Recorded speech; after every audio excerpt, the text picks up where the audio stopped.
Thank you. Well, and that's all I've got to say. Thank you very much. Actually, those of you who saw me speak last time, I did mention that I'd invented the world's first personal quantitative easing app. You'd be thrilled to know that after the great marketing advice, I've now got a name for it. Would anybody like to guess? It's called Quap. And of course it is complete quap. I've been noticing from our speakers tonight, I've made a few notes actually. First of all, regarding Goldfinger over here, I mean, of course the thing about Spanish gold is it's a hell of a long swim down to actually go and get it, because it's on the bottom of the ocean, of course. And this is Blofeld the cat, if anybody hasn't met him yet. I think what's really interesting about what we've heard tonight, we heard about Mondo, a really interesting business. Completely great. Just for information, bankers are already tools. I didn't know if you knew that, but we do know that. It's a really interesting business though, isn't it? Because if you think about it, it makes a lot of sense. Mondo will tell you if you can afford to get home on the tube, and if you can't, you can get a loan Go by foot to the fare on the way back, and it'll know which station you're at, which is great. Very clever system. In fact, aren't we actually here witnessing the end of banking? We are. We're witnessing the end of cash, that is for sure. You can go all day long in London, can't you, not spend actual cash anymore. Does anybody have one of these anymore? Could you all please hold up one of these if you have one, if you recognise what it is? Thank you. Come on now. Join in now. Join in. Let's just hold them all up. Go on. Just hold them all up. I want to tell you something really important in a second. Just hold them up. We're all holding them up. Okay. And that is how easy it is to raise money. So I mentioned that to you. Yeah. Sorry about that. But you know, it's important that we get these things in perspective. I was thinking about buying an ISA. But actually, since I've been in Syria recently, I bought an ISIS, which was actually very, very expensive and not recommended, at least not on my Mondo account. You know, I've noticed that it would be a great idea, though. I was trying to think of a good fraud to do using market invoicing and financing, and I was thinking, invoice George Osborne for Coke, obviously Diet Coke, and then borrow the money off him at 84% of the invoice value before they realise, that they've been invoiced. I think that might be a great way to use the government. It also strikes me as I really like the gold thing, because actually it'd make getting divorced a lot easier, wouldn't it? You can just give her the gold and you're done. Straight away in one transaction. I like that idea. That will come in handy for me, certainly, based upon my experience.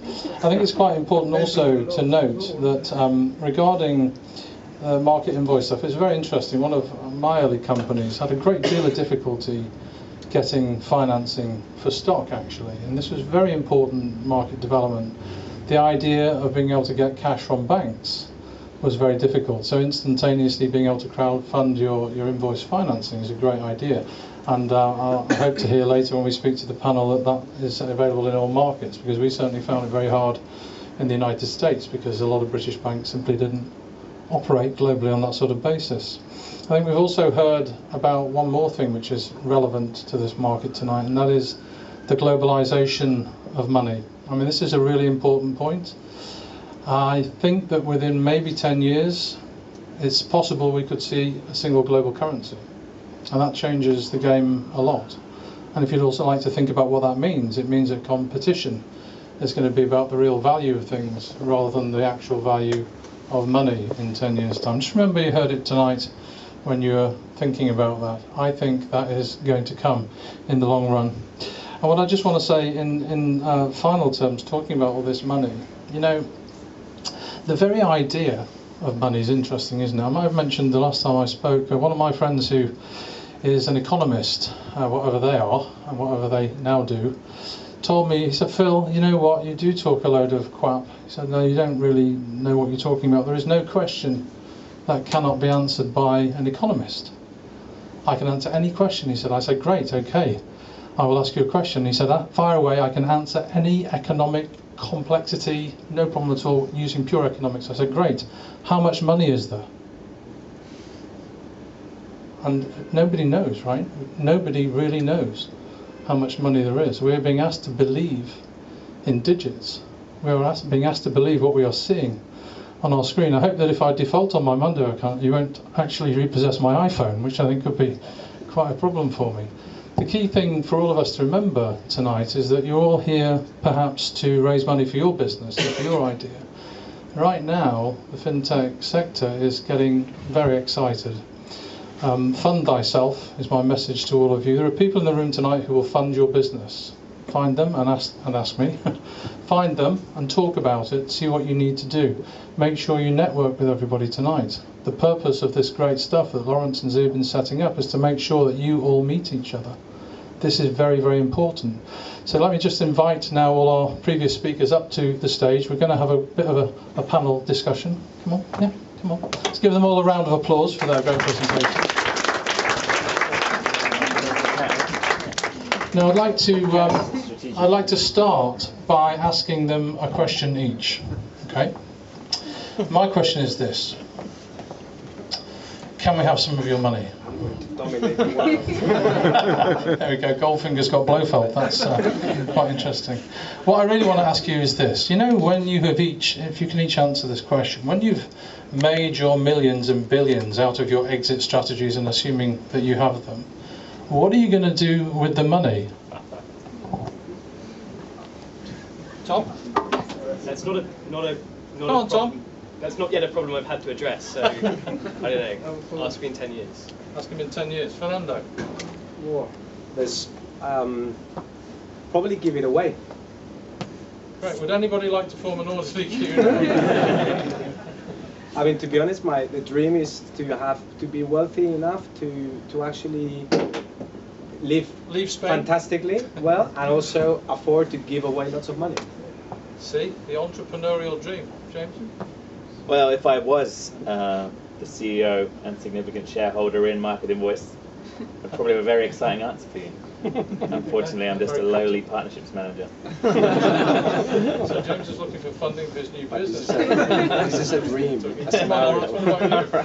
Well, I would say the same almost as Fernando, in the sense that I'm working on a model where money makes money. It's a money-making machine, and hopefully it changes the ratios, and therefore can help do a lot of charity, actually. So don't you find that really interesting, actually? What are we all really here for? That's actually kind of to be good to other people. And I think that's quite an interesting trend, actually. It's not just that they're all trying to get laid later. It's actually that they really seriously do have an objective, which is why do all of this? Why bother? I mean, Napoleon did this, didn't he? When his general asked him, "What are you doing, Napoleon?" He said, "We're going to go across Europe, we're going to kill everybody, we're going to go across Asia, we're going to kill everybody, we're going to take all the women, we're going to have all their children, and then we're going to sit down and drink a glass of wine."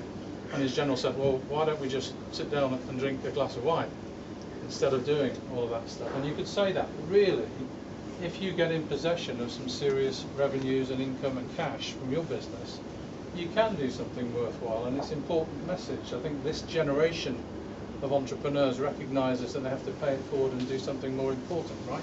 I'm right to have this. Now tell me another question I have for both of you, well, for all of you, okay? When you've given all of this money away, and you've finished doing all of that, what's the next business you want to start after the one that you're involved in now? Get your notepads out, everybody.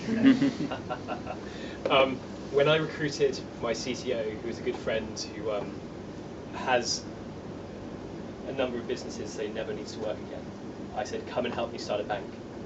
And he swore at me and said, "Absolutely not, absolutely not."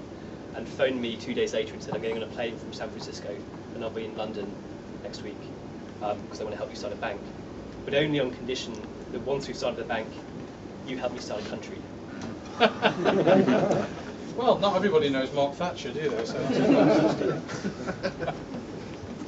Fernando, what's next? You won't need, I'm not even there, and you want me to think of the next one. I do. Come on now, you're an entrepreneur. So right, last week we were at Pay Expo. Yeah. And tell everybody what that is. Pay Expo is probably the biggest payments exhibition in the UK. That's where I met this guy that I told you, this export guy. And after 3 days, seriously, like everyone was commented that their feet were killing us, and we were just so tired, I was saying, why don't we set up a reflexology business for conferences?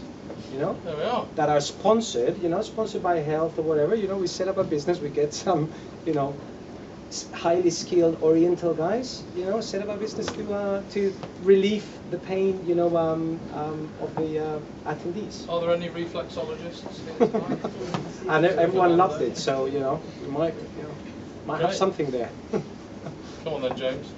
I can't even claim the credit to Market Invoice. You don't want to know what my ideas are. Okay, it's obviously worth talking to because you've been quite secretive about it. What about you, Lawrence? Well, I think there's two types of entrepreneurs. One entrepreneur wants to make a lot of money and thinks about that, only about that. The other entrepreneur is like a father or a mother who wants to create a child and see the child grow and flourish. So I would continue creating new companies because I love creating ideas. This is all great. Has anybody got a question they want to ask before I ask you? Yes. Sorry, I'm Clifford from Dorda.com, the market-leading open data solution provider in the UK. I was just wondering, because I run a business, money hopefully will follow through success, but money driven through applying my thoughts and ideas and seeing them succeed and watching other people think about what I couldn't achieve, I did. Does that drive you guys forward as well? So the question is sort of what drives you, and is it sort of proving to naysayers that you can really do it? You're right, yes. Yeah, I mean, especially in the early days, yeah. So when I was doing Go Cardless, sort of put your mind back 5 years when the social network hadn't come out and startups weren't cool really, and people sort of thought you were insane. I turned down, I was supposed to go to a job at McKinsey, and a good friend of my father sat me down and said, "This is going to be the worst decision of your life. If you turn this down, you're crazy." And I sort of sat there and said, I'll think about this. Yeah, absolutely. Telling that fucker that it worked was great, for sure. So far failing, but yeah. Anybody from McKinsey? Keep going. Yeah, I mean, I agree. I mean, obviously,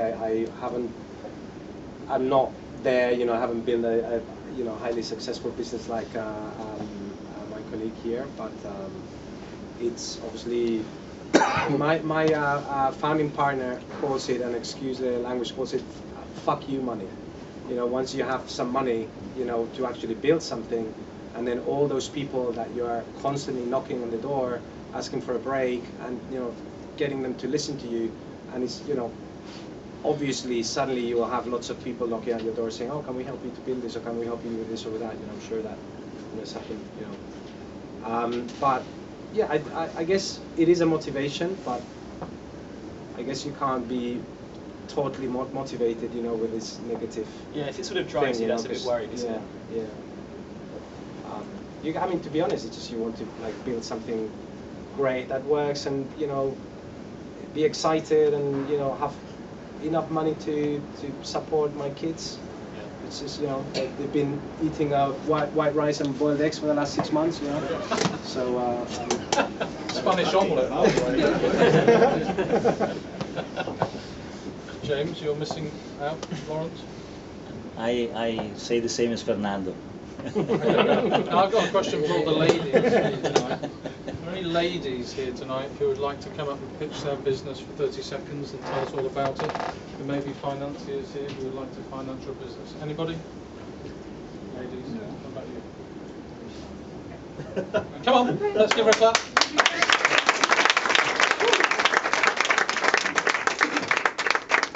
What's your name?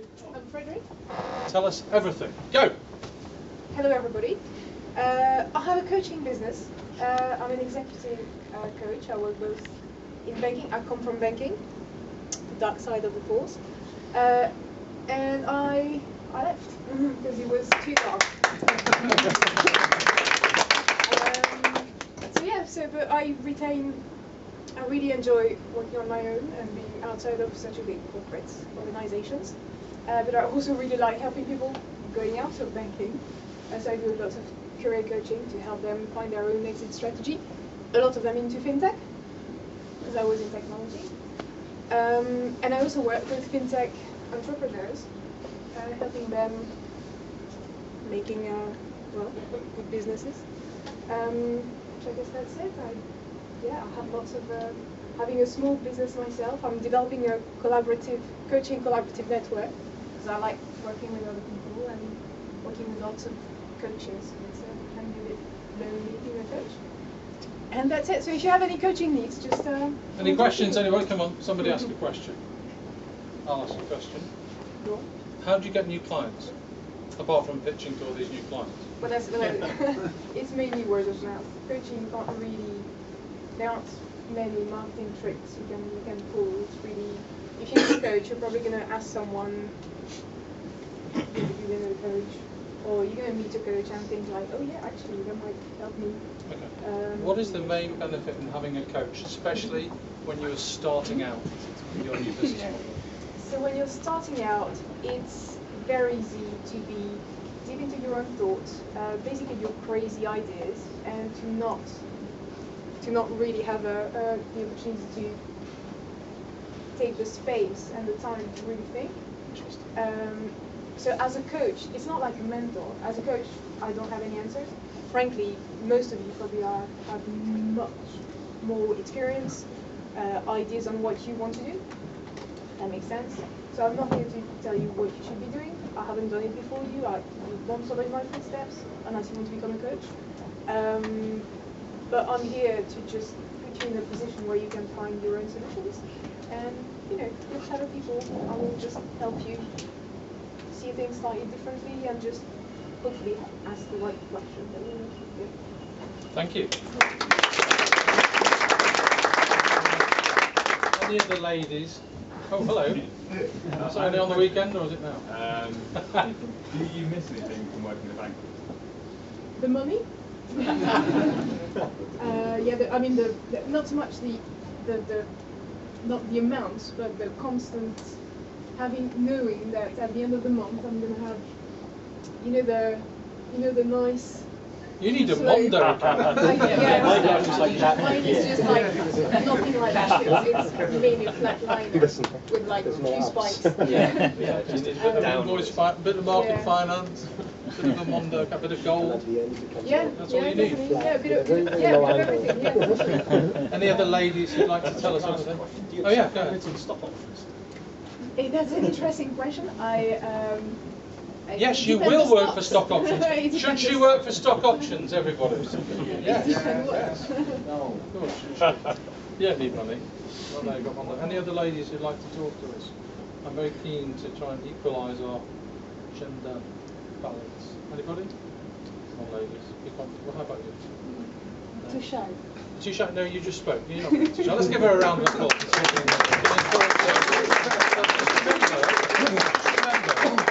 Tell us your name and just remember this could be the difference between whether or not you get what you want or you don't. Go ahead. Okay, my name is Lirka or Lirka. I'm French. So I'm trying to build a payment platform for SMEs, a European payment platform, and that's it. Very difficult, and I hope we will have founder very soon to do it. How much do you need? 10 millions? Anybody got 10 million? Raise of hands. Yeah. And what else do you need apart from money? We have the skills. We have a great team. You've got a great team? Yeah. What is it called? What is the business called? Does it have a name? Not yet. Cool. Anybody got a question? Come on. Can you be a bit more specific, like when you say a payments platform? So actually it's a kind of payment banking dedicated for SMEs and European, not only UK based. The target is more all the countries where being banked is very difficult to be because there is absolutely no banking solution for SMEs.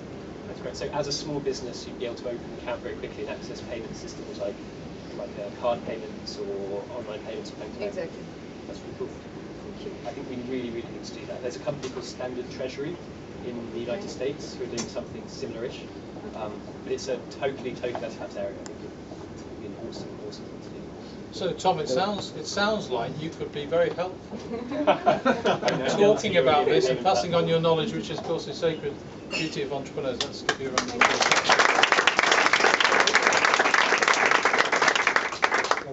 Bravery counts. There was actually I look this article and send it to you. There was this article that I read the other day about how the payments industry is being sort of revolutionized for the consumer, but not for the business, and how on the business, on the SMEs and on the business side of things, there's still a big disruption to awaiting, in the context of like transfers, in the context of payments, etc. So that's a big opportunity, I guess.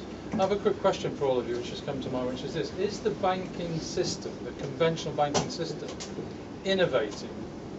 And if it is it innovating quickly enough?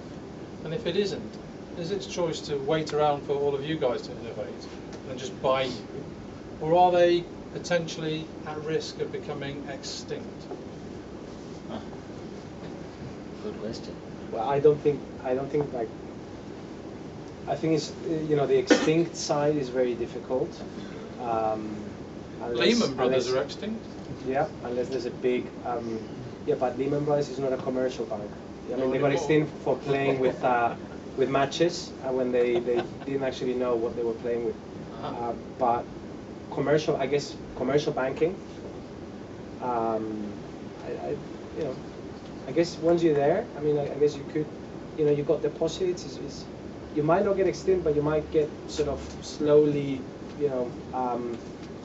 decreased to maybe to oblivion. But the big banks, what they're trying to do is, they're as a big organization, they can't really innovate quick enough because they don't have the process in place. I can tell you firsthand. So what they do is they do spin-offs. Small organizations within the bank that actually can innovate. The problem is that still, even when they innovate, or even when they do like Barclays an accelerator, etc., or Telefonica, for example, I've seen firsthand, it's still very difficult to integrate what they produce into the bank itself or into the organization. So I was actually at Wyra for 9 months, a couple of years ago, 3 years ago, and you see that they do this as an exercise. Sorry, can you just tell everybody what Wyra is? Wyra is an accelerator, a startup accelerator owned by Telefonica, and they've got academies around the world, and it's funded by Telefonica. And the idea is that, they fund you and they help you and they give you access to their 300 million clients, worldwide. The problem is that as an idea, it's really cool, but to actually get them to buy into you, to give you that access, is as difficult as knocking on the door in a cold call. It's still the same problems that you need the traction, you need the business, you need So I still think that they haven't resolved the equation to innovate quick enough. That's my opinion. I don't think they can innovate at all. I think if you look at newspaper revenues before the internet came along, it's like that and that and that, and then it was like that. And I think especially the retail banks are dinosaurs. I think they have archaic systems from the 1970s. I think their problems are a result of patching together lots and lots of systems. So the idea that they can simply look out and look for an innovative startup and somehow patch on another system to make all the other crap work better is Quap. is like fundamentally just wrong.